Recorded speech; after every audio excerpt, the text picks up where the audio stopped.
Welcome বন্ধুরা, supreme কোর্টের নির্দেশে সদ্যই চাকরি বাতিল হয়েছে প্রায় 26,000 জনের।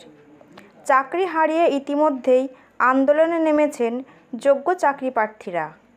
এবার সৌরভ গঙ্গোপাধ্যায়ের বাড়িতে চাকরিহারা ঐক্যমঞ্চ। তবে সৌরভকে চিঠি দিতে পারলেন না। 3 প্রতিনিধিকেই ঠাকুরপুকুর থানায় নিয়ে গেল পুলিশ।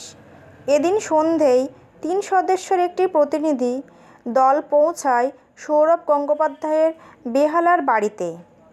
আসলে আগামী 21 তারিখে যোগ্য চাকরিহারাদের জন্য 12টি মঞ্চের তরফে নবান্ন চলোর ডাক দেওয়া হয়েছে।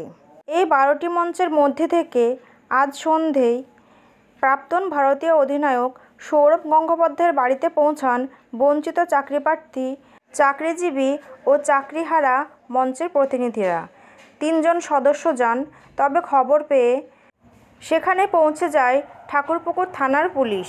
ওই প্রতিনিধি দলের হাতে খামবন্দি একটি চিঠি ছিল।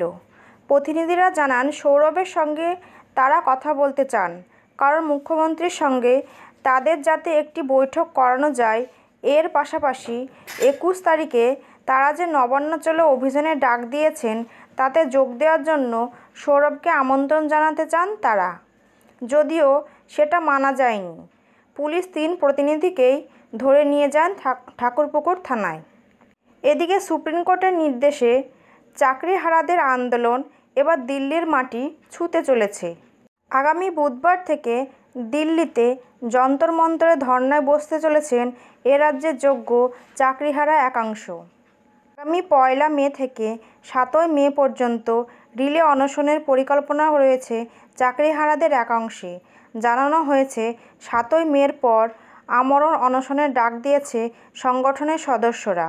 এখন দেখার বিষয়টি শেষ পর্যন্ত কতদূর গড়ায়।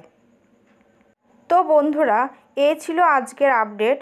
পরবর্তী আপডেট নিয়ে আবার আসবো। ততক্ষণের জন্য আপনারা সবাই ভালো থাকবেন, সুস্থ থাকবেন।